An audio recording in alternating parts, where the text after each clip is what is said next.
How's it going, guys? I'm now bringing you part 3 of the top 50 rated players in NHL 19. Pretty excited to see these ones as well. EA actually released a ton of other players' ratings on Twitter, so we'll definitely be checking that out afterwards. Starting off here at number 30, we have Mark Scheifele, 89 overall. I'm a big fan of Mark Scheifele. I think this is well-deserved. He could even be a 90. I think he's very underrated. Same with Blake Wheeler. Kind of that entire, Jets team, really, aside from maybe like Line. As you can see there, very good all-around player. He's got 90 speed, he's 6'3", with 87 strength, so still pretty strong even though he's that fast. Really good hands there, his puck skills are 5 stars. Solid shot, everything's around a 90. I mean, again, probably one of the best centers in the game. I think very underrated, so makes sense for him to have that rating. Next up, we have the back-to-back Stanley Cup champion, Phil Kessel, 89 overall, so I think he's actually dropped one. I don't know if that was, if he needed a drop, but I'm looking at it right now. His shot's insane. 92, 93, 94, 92, 92 speed, sick hand. He's also got the 5-star puck skills. Defense isn't that great, same with physical, but just kind of like Panarin, I guess, from yesterday. Very fast, with sick hands and a sick shot. Kind of exactly what you want in a scoring winger. Moving on now to number 28, we have Blake Wheeler. Just talking about him with Mark Scheifele. Honestly, for me, Blake Wheeler should probably be a 90. As you can see, putting up a career high 91 points last year. I think he's been like top 10 scoring the past, or maybe top 15 scoring the past 3 years. He's arguably probably the best power forward winger in the game, in my opinion. He is just so dominant. I mean, he even played center last year. Like, he's that versatile. What are his faceoffs? He's got 70 faceoffs. That's not too bad. I actually want to check Scheifele's quick. 81. So 81's pretty solid. I'm actually going to blow him up here. I keep forgetting to do that. So puck skills, all 90. Good defensive stats, 90 defensive awareness, and stick check. 87 speed is pretty fast for a 6'5" winger. Solid shot on him. Obviously, very good strength there, 91. Again, I think he and Scheifele are both so underrated. Wheeler really, to me, deserves to be a 90. He's just that good. One of the best power forwards in the game. And next up here, number 27, we have Brent Burns, 89 overall. Brent Burns, obviously, one of the best defensemen in the game. I think almost as a 2A defender here. I was wondering if maybe he'd be offensive, considering the fact he sometimes does play forward. 92 D awareness there, 89 shot block, 90 stick check. Good passing, puck control. Even Deacon and hand-eye aren't too bad for a defenseman. 85 speed. I thought Burns was a little quicker than that, but that's alright. Really good shot, though. The wrist shot, 88 accuracy, 92 power. That's probably like one of the most accurate wrist shots for a defenseman. 84 and 91 there for the slap shot. 91 strength, 90 body check. So yeah, very good 2A defenseman. I think Brent Burns, he won the Norris Trophy 2 years ago, definitely deserves that. Number 26 here, Austin Matthews, 89 overall, so the same rating as Line. Honestly, I thought he might be a 90. I thought they might give him that +1 on Line, but I guess not. They're the same rating. So Leafs fans definitely know what you think about this one. Let's see here. He's got 89 speed, pretty good defensive stats there, 88 D awareness, 89 stick check, really good hands. They're 5 stars, pretty much all 92, 92 offensive awareness. Sorry. Wrist shooting there is all 90, strength 88. I mean, he's basically, like, for all the important stats, they're basically, like, all 90s. So, very all-around center, basically. They still have him listed as a playmaker, which I think is kind of weird. He's only been in the NHL for 2 years so far, but he's got a lot more goals and assists, so I wish they would, change that to sniper. Other than that, though, I think that's a really good rating for Matthews. I thought he might be a 90 just because Line was 89, but, I mean, I think it's pretty close to an 89. I think that's a good rating. Speaking of Line, here he is. So we already knew he was an 89 from Twitter, but take a look at the individual stats. So what is his shot? 94, 93, 95, 93. Honestly, like, only Ovechkin's probably gonna have a better shot than that. That's insane. 89 speed, that's also pretty quick for Line. I don't think he was that fast last year. Plus he's 6'5", so that, that's kind of like a Blake Wheeler-esque player, being that big, that fast. 88 strength, his hands are pretty sick too. 94 deking, 95 hand-eye, 89 passing, 93 puck control. Defensive stats aren't too bad, 87 D awareness and stick check, 93 offensive awareness. Looks to be a pretty good player to me. Number 24 now, we have Claude Giroux.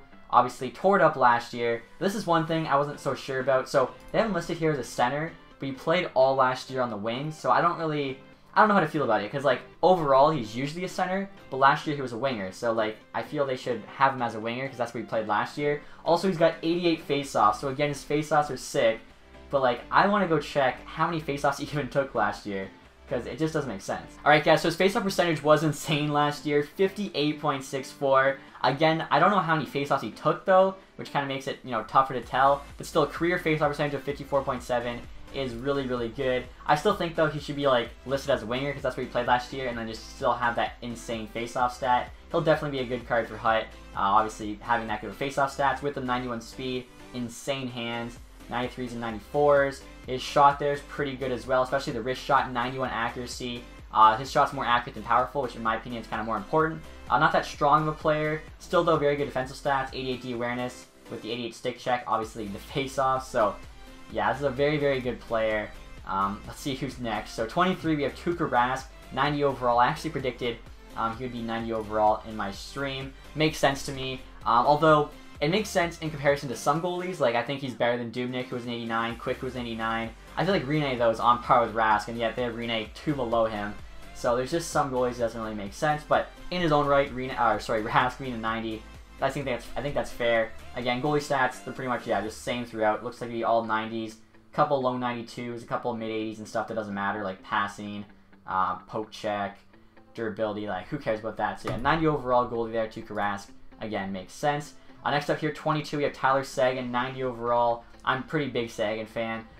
For me, he's at least a 90 for sure. Even if he was a 91, I don't think that's overrated. I think when Seguin gets hot, he is like one of the best playmaking centers in the league. Hands there, all 94. 87 defensive awareness, stick check. 93 offensive awareness, 91 speed's pretty quick. The 92 excel agility. His shot's insane, all 93s. Slightly more accurate wrist shot there at 94. 87 strength, so it's not, too weak either. Right-handed as well, so definitely one of the better right-handed players too. Like I said, I'm a big fan of Seguin. I think 90 overall is definitely fair for him. And then lastly here we have his line mate there, Jamie Benn. So kind of cool, I guess. They're both 90s.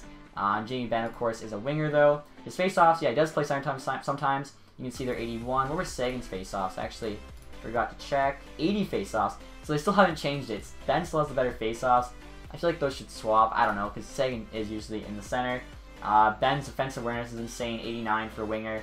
89 stick check. All 92 for puck skills. Shot there. 91 for the slap shot. 92 the wrist shot. 89 speed's pretty quick for a power forward. A 90 strength. Definitely one of the better power forward wingers in the league. I think I said Blake Wheeler was the best one. To me, Benn's kind of like a power forward sniper mix, where Blake Wheeler is like that pure power forward. So that's it, guys, for today's ratings. Honestly, I think these ones are pretty good. Really none I have that much issue with. I feel like Giroux maybe should be a winger. That has nothing to do with the ratings, though. And I think maybe Blake Wheeler should also be a 90. Other than that, I think they're pretty good. I think yesterday's were definitely more controversial. And like I was saying before, they released a ton of new ratings on Twitter. So first off here, we have Brendan Gallagher, 84 overall. I think that's pretty fair for Gallagher. He had like 30 goals last year. Solid 2-way forward, kind of like a not as good Marchand, I guess. Next up here, you have Mirko Mueller, 79. I think for a bottom pairing D-man, still pretty young. It's not too bad of a rating. Torrey Krug, 84. I think that's pretty fair for Krug. Honestly, I don't even mind him being 85. I think he's a very good offensive defenseman. We haven't really seen a lot of like the other tier defenseman ratings. I think Seth Jones was an 87. So yeah, Krug being 85 I think would be more fair. Already know Kessel's rating. Curtis Lazar here, 78. He's basically like a fourth line player at this point. He's still young though, so probably fair. JT Brown, also a 78, another fourth liner, but a good fourth liner, so I agree with both of those. We know Sagan's rating there of 90. Nikolai Goldobin, 78 as well. I don't know if he's earned the 78. I feel like he's got a lot less NHL experience. I think 76, 77 make more sense for him. Zibanejad here, 85. I think he's a little underrated, honestly. Horvat was also an 85. I think Zibanejad is a little bit better of a player than Horvat. I think 86 would be more fair for him. Next up here we have JVR, 84 overall. JVR is a pretty good winger. He had like 30 goals last year. Gallagher's also an 84. JVR is definitely more of a scorer. Gallagher's more of that two-way or whatever. I think 84 is fine. Honestly, if he was 85, I wouldn't even be upset with that. Mike Matheson here, 83. So it kind of gives you an idea, I guess, of defenseman. So yeah, I think 83 is fine for him, but Krug should be more than one higher. I think Krug, they probably got wrong. He should be 85. Nick Suzuki, CHL player, 67. They have him on the Vegas Golden Knights here, but he's a CHL player. That's kind of funny. I mean, I guess that's fine for a CHL player. Same with Julian Gauthier here, 73 for an AHL player. Again, you can't really say much about those ratings. Daniel Sprong here, 78. I think he'll definitely make the NHL team this year for the Penguins. Honestly, I could see this being like one of the players that is going to get boosted throughout the year. If he ends up playing on Crosby or Malkin's line, he's probably going to play really well. Definitely might end up being like a 83 or something when NHL 19 is said and done. So those are all the Twitter ratings. Definitely what you guys think about these ones, as well as 30 to 21 in the comments section. Other than that, hopefully you guys enjoyed this one. If you did, leave a thumbs up. Thank you guys for watching. Have a nice day. Goodbye.